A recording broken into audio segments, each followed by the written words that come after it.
नमस्कार व्यूअर्स। और आप सब लोग कैसे हैं? आशा करती हूँ आप सब लोग अच्छे होंगे, स्वस्थ होंगे और मेरा शिव पुराण का पाठ अवश्य देखते होंगे। तो आइए सबसे पहले हम जान लेते हैं कि कल तक हमने कहाँ तक जाना था।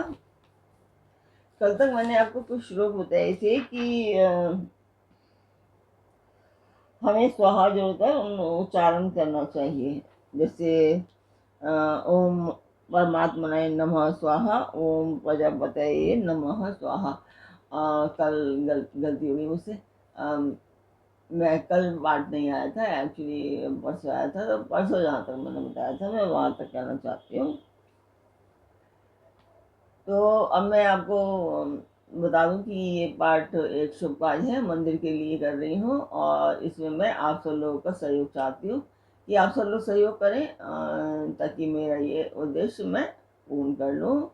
और ये एक शुभ कार्य है और मैं ये एक मंदिर के लिए करना चाहती हूँ। तो जिस मंदिर का मैं वर्णन कर रही हूँ उस मंदिर की मैं वीडियो डालती हूँ, आप लोग देखें और मुझे बताएं कि आपको मेरा पाठ कैसा लग रहा है, आपको शिव पुराण कैसा लग रहा है।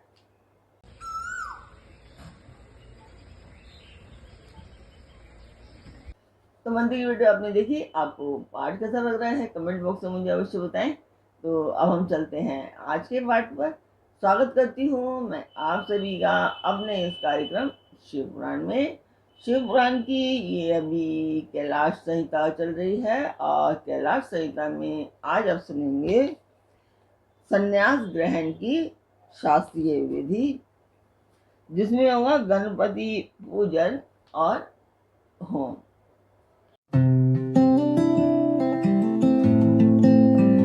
तो यहाँ स्कंद जी कह रहे हैं, यानी कि कार्तिकेय जी वामदेव से कह रहे हैं कि वामदेव, तदनंतर मध्याह्न काल में स्नान करके साधक अपने मन को वश में रखते हुए गंध, पुष्प और अक्षत आदि पूज्य द्रव्यों को ले आए और नैऋत्य कोण में देव पूजित विघ्न राज गणेश जी की वो पूजा करें। तो तना नाम तवा इत्यादि मंत्र से विधि पूर्वक गणेश जी का आवाहन करें। आवाहन के पश्चात उनके स्वरूप का इस तरह से ध्यान करना चाहिए कि उनकी अंग कांति लाल है, शरीर विशाल है, सब प्रकार के आभूषण उनकी शोभा बढ़ा रहे हैं। उन्होंने अपने कर कमलों में क्रमशः पाश, अंकुश, अक्षमाला तथा वर नामक मुद्राएं धारण की हैं। इस प्रकार आवाहन और ध्यान करने के पश्चात शंभु पुत्र गजानन की पूजा करके खीर हुआ, नारियल और गुड़ आदि का उत्तम नैवेद्य निवेदन करें। तत्पश्चात तांबूल आदि दे उन्हें संतुष्ट करके नमस्कार करें और अपने अभिष्ट कार्य की निर्विघ्न पूर्ति के लिए प्रार्थना करें। तदनंतर अपने गुहा सूत्र में बताई हुई विधि के अनुसार उपासनाग्नि में आज्य भागान हवन करके अग्निदेव संबंधी यज्ञ विषयक स्थालीपाक होम करना चाहिए। इसके बाद भुह स्वाहा इस मंत्र से पूर्णा आहुति होम करके हवन कार्य समाप्त करें। तत्पश्चात आलस्य रहित हो अपहान काल तक यानी कि दोपहर तक गायत्री मंत्र का जप करते रहें। तदनंतर स्नान करके सायंकाल की सांध्योपासना तथा सायंकालीन उपासना संबंधी नित्य होम आदि करके मौन हो गुरु की आज्ञा ले चरु पकाएं। फिर अग्नि में समेधा चरु और घी की रुद्र सूक्त से और सद्य जातादि 5 मंत्रों से पृथक पृथक आहुति दें। अग्नि में उमा सहित महेश्वर की भावना करें और गौरी देवी का चिंतन करते हुए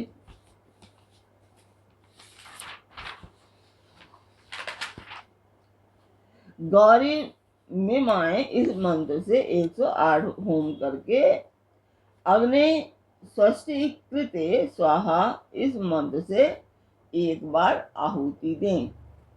इस प्रकार मंत्र से हवन करने के पश्चात विद्वान पुरुष अग्नि से उत्तर में एक आसन पर बैठे, जिसके नीचे कुशा, उसके ऊपर मृग चर्म और उसके ऊपर वस्त्र बिछाया हुआ हो।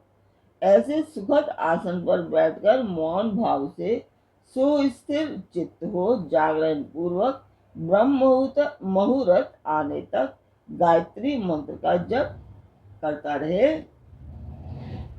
इसके बाद स्नान करें। जो जल से स्नान करने में असमर्थ हो वह भस्म से ही विधि पूर्वक स्नान करे। फिर उस अग्नि पर ही चरु पकाकर उसे घी से तर दें। उसे उतारकर अग्नि से उत्तर दिशा में कुश पर रखें। पुनः घी से चरु को मिश्रित करें। इसके पश्चात व्याहति मंत्र, रुद्र सूक्त तथा सद्योजातादि 5 मंत्रों का जप करें और इनके द्वारा एक एक आहुति भी दें। चित्त को भगवान शिव के चरणारविंद में लगाकर प्रजापति इंद्र, विश्वदेव और ब्रह्मा के लिए एक एक आहुति दें। इन सब के नाम के आदि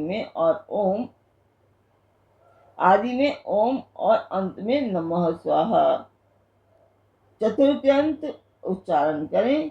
यथा ओम प्रजापतये नमः स्वाहा इत्यादि। तत्पश्चात पुण्यवाचन कराकर अग्नये स्वाहा इस मंत्र से अग्नि के मुख में आहुति देने तक कार्य संपन्न करें। फिर प्राणाय स्वाहा इत्यादि 5 मंत्रों द्वारा घृत सहित चरु की आहुति दें। इसके पश्चात अग्नये स्वस्ति कृते स्वाहा बोलकर एक आहुति और दें। तदंतर फिर रुद्र सूक्त तथा ईशानादि 5 मंत्रों को जप करें। महेशादि चतुर्व्यूह मंत्रों का पाठ करें।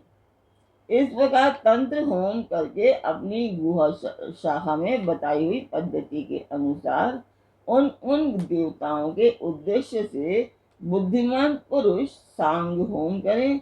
इस तरह जो अग्निमुख आदि कर्म तंत्र को प्रवर्तित किया गया है उसका निर्वाह करके बिरजा होम करें। 26 तत्व स्वरूप इस शरीर में छिपे हुए तत्व समुदाय की शुद्धि के लिए बिरजा होम करना चाहिए।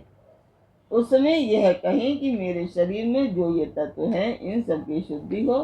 उस प्रसंग में आत्म तत्व की शुद्धि के लिए आनंद के तुक मंत्रों का पाठ करते हुए पृथ्वी आदि तत्व से लेकर पुरुष तत्व पर्यंत क्रमशः सभी तत्वों की शुद्धि के निमित्त घृत युक्त चरु का होम करें तथा शिव के चरणारविंदों का चिंतन करते हुए मौन रहे। पृथ्वी, जल, तेज, वायु और आकाश ये पृथ्वी व्याधि पंचक कहलाते हैं। शब्द, स्पर्श, रूप, रस और गंध ये शब्दादि पंचक हैं।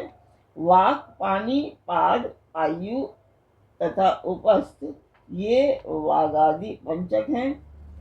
श्रोत्र, नेत्र, नासिका, रसना और व्यक्त ये श्रोतादि पंचक हैं।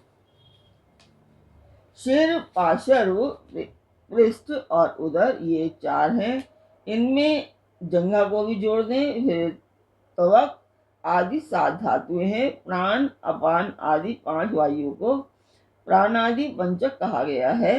अन्नमयादि 5 कोशों को कोश पंचक कहते हैं। तो आज का पाठ मैं यहीं पर पूर्ण करना चाहूंगी। कल फिर मिलेंगे एक नए पाठ में, एक नए उमंग, एक नए तरंग के साथ। तो फिर आज्ञा दीजिए। ओम नमः शिवाय। जय माता की। रामनवमी की आप सभी को हार्दिक हार्दिक शुभकामनाएं।